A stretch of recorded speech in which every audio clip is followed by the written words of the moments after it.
என்னைய விரும்பிடுவானோன்னு பயமா இருக்கு. அது நடக்காது ஸ்னேகா. அவ அப்பாவை காப்பாத்த வேற வழி இல்லாம அவளை கூட்டிட்டு வந்திருக்கான்.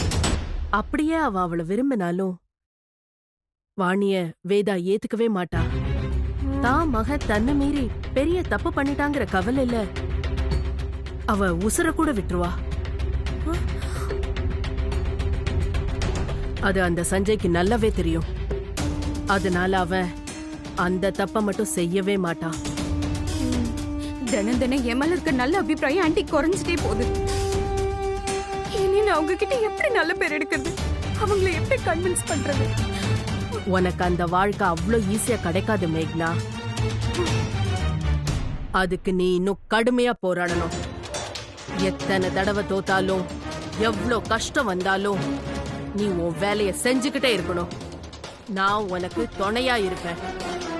உன்னை தவிர வேற ஒருத்திய இந்த வீட்டு மருமகளா வர விட மாட்டேன்.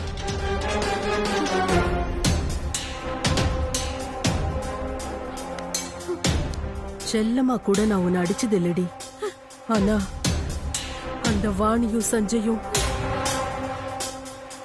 உன்னை ஏன் கையாலேயே இந்த அளவுக்கு அடிக்க வச்சுட்டாங்க. இதை விட பெரிய வலிய நாம அந்த வாணிக்கு திருப்பி கொடுக்கணும்.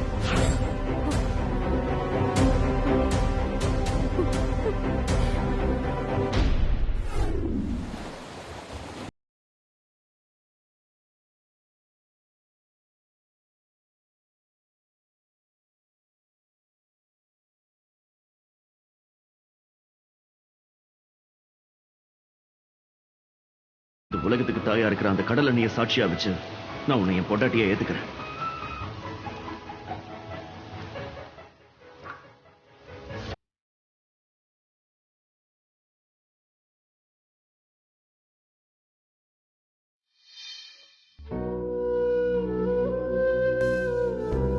மா, ஒரு பெரிய போராட்டத்துக்கு அப்புறம் என் வாழ்க்கையில ஒரு நல்லது நடந்திருக்குமா. சஞ்சய் என்ன ஏத்துக்கிட்டாமா. என் வேண்டுதலும் உன்னோட ஆசீர்வாதமும் என்னை கைவிடலமா. இனி எனக்கு எந்த கவலையும் இல்லம்மா. எவ்வளவு பிரச்சனை வந்தாலும் தைரியமா சமாளிப்பேன். எனக்கு நம்பிக்கை இருக்கு. சீக்கிரமே அத்தையும் என்னை ஏத்துப்பாங்கம்மா. வித்யாதான் என் மருமகன்னு அவங்களே ஒரு நாள் பெருமையா சொல்லுவாங்க. அந்த நாளுக்காக நான் காத்துக்கிட்டு இருக்கேன்.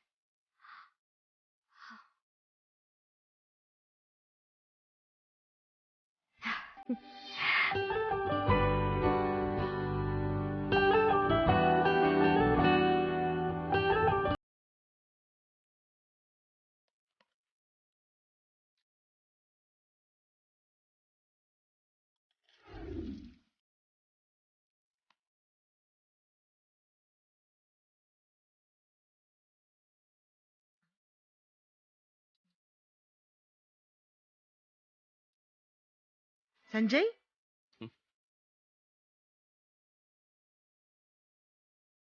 சஞ்சய், இந்த நேரத்துல கிச்சன்ல என்னப்பா பண்ற?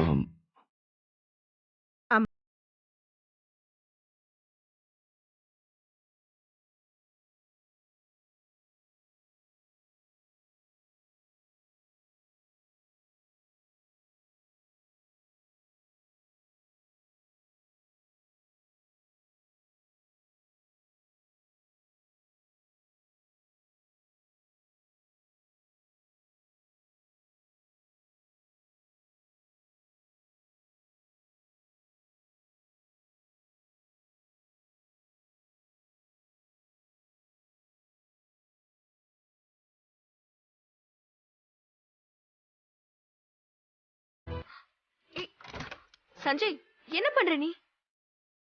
வீட்டை விட்டு கோச்சிட்டு போன நீ இப்ப வரைக்கும் சாப்பிடவே இல்ல. அதுக்கு உட்காரு உட்காரு. உனக்காக சாப்பாடு எடுத்துட்டு வந்திருக்கேன். எனக்கு போட்டு சாப்பிட தெரியாதா? ஏன் நான் எடுத்துட்டு வரக்கூடாதா? ரொம்பதான் பாசம். ஆமா, பின்ன இத்தனை நாள் நான் இதே வீட்டுலதான் இருக்கேன். ஒரு தடவையாச்சும் சாப்பிட்டிருக்கேன்னு கேட்டியா? இப்பதான் உனக்கு பாசம் பொத்துக்கிட்டு வருது. இப்போ அது வந்திருக்குல்ல, சாப்பிடு. குடு. உன் கையால சாப்பிடறதுக்கு தான் யாருக்கும் தெரியாம கிச்சன்ல இருந்து சாப்பாடு போட்டு எடுத்துட்டு வந்திருக்கேனா? அப்புறம் நான் ஊட்டி விடுறேன். ஐயோ, இதெல்லாம் ரொம்ப ஓவரா இருக்கே. இதுல என்ன இருக்கு? நான் என் பொண்டாட்டிக்கு ஊட்டி விடக்கூடாதா? பொண்டாட்டியா? ஆமா. பீச்ல என்கிட்ட நம்ம நல்ல ஃப்ரெண்ட்ஸா இருக்கலாம்னு சொன்ன. அம்மா சொன்ன ஃப்ரெண்ட்ஸ் தான். ஹஸ்பண்ட் அண்ட் ஒய்ஃப் உறவுக்குள்ள ஃப்ரெண்ட்ஷிப்பும் இருக்குன்னு நீ தானே சொன்ன. ஏன் ஒரு ஃப்ரெண்ட் இன்னொரு ஃப்ரெண்டுக்கு ஊட்டி விடக்கூடாதா? ஒருத்தர் மாறலாம், அதுக்காக ஒரே நாள்ல இந்த அளவுக்குலாம் மாறக்கூடாது. நீ எல்லாமே இப்படிதான். சரி, இப்ப சொல்லு.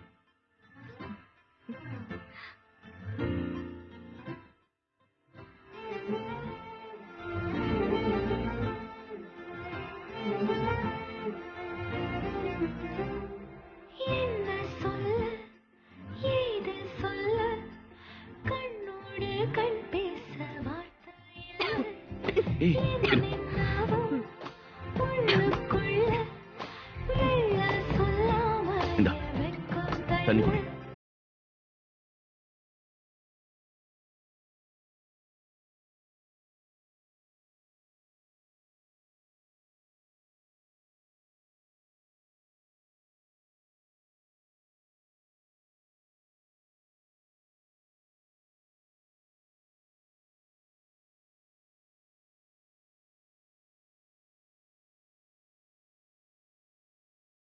என்னாச்சு? என் அம்மா ஞாபகம் வந்துருச்சு சஞ்சய். வித்யா, இனி நீ கஷ்டத்துல கூட கண் கலங்க கூடாது. உனக்கு நான் இருக்கேன்.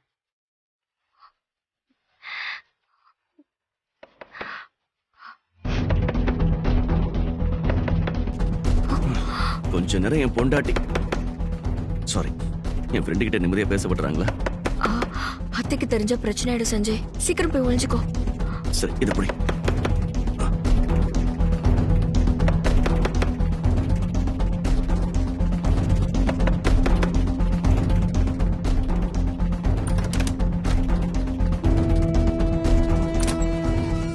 சாரி வித்யா, டிஸ்டர்ப் பண்ணிட்டேனா? அதெல்லாம் ஒண்ணும் இல்ல, வாங்க. விஜய், நான் கூட அம்மா வந்துட்டாங்களோ நினைச்சு பயந்துட்டேன்டா. அம்மா இருக்கும்போது எதுவும் பேச முடியல, அதான் நான் இப்ப வந்தேன். சாரி வித்யா. நான் வீட்ல இருந்தும் உனக்கு ஃபேவர் எதுவும் பண்ண முடியல. பரவாயில்ல, உங்க நிலைமை என்னன்னு எனக்கு நல்லா தெரியும். இனிமே எந்த சிச்சுவேஷன்லயும் இந்த மாதிரி ஒரு முடிவு எடுக்காத. எந்த நம்பிக்கையும் இல்லாதவங்களோட கடைசி முடிவுதான் தற்கொலை. நானும் அப்படிதான் அந்த முடிவை எடுத்தேன். இப்ப நான் அப்படி இல்ல. எனக்கு இப்ப ஒரு பெரிய நம்பிக்கை கிடைச்சிருக்கு. இனி நான் எந்த சூழ்நிலையிலயும் அந்த முடிவு எடுக்க மாட்டேன். அப்படிதான் இருக்கணும். அம்மா அப்படி பண்ணிட்டாங்கன்னு வருத்தப்படுறியா? சாச்சா, அப்படிலாம் ஒண்ணும் இல்ல. ஒரு பொண்ணா அத்தை இந்த சமூகத்துல எவ்வளவு பெரிய கௌரவத்தையும் பேரையும் சம்பாதிச்சிருக்காங்க. இந்த இடத்துக்கு வர்றதுக்கு அவங்க எவ்வளவு கஷ்டப்பட்டிருக்காங்க. ஒரு நொடியில என்னால அவங்க பேருக்கு கலங்கம் வந்துருச்சுல, அதனாலதான் அவங்க கோவப்பட்டிருக்காங்க. அந்த கோவத்திலயும் நியாயம் இருக்கு. எனக்கு அவங்க மேல எந்த வருத்தமும் இல்ல. நாம விட்டு கொடுத்தாலும் வித்யா மட்டும் அம்மாவை எப்பவுமே விட்டு கொடுக்க மாட்டா. அம்மாவும் உன்னை விட்டு கொடுக்காம பேசுற நாள் சீக்கிரமே வரும் வித்யா. அந்த நாளுக்காக தானே நாங்க 2 பேருமே வெயிட் பண்றோம். சாப்பிட்டியா வித்யா? இப்பதான் நான் சாப்பாடு எடுத்துட்டு வந்து கொடுத்தேன். இல்ல, நடந்த பிரச்சனை இல்ல, அதை பத்தி யாருமே யோசிக்கவே இல்ல. அதான் நானே இவ சாப்பிட்டுக்க மாட்டாளேன்னு சாப்பாடு எடுத்துட்டு வந்தேன். சரி, குட் நைட். Good night. சரி வித்யா, நானும் போய் தூங்குறேன். நீயும் நிம்மதியா தூங்க. Good night.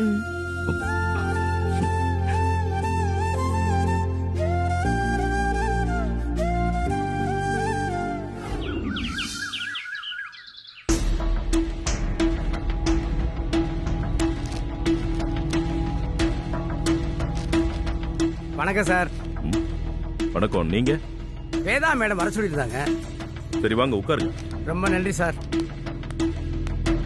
சஞ்சய், அப்பா அம்மாவை பார்க்க வந்திருக்காரு. அம்மாவை வர சொல். சரிப்பா.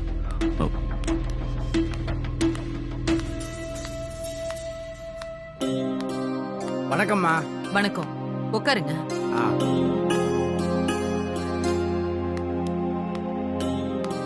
இவன் என் பையன் சஞ்சய். தெரியுமா, ஃபாரின்ல படிச்சுட்டு வந்தவர் தானே?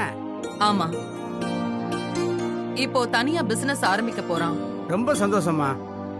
இவனுக்கு தான் பொண்ணு பார்க்கணும்.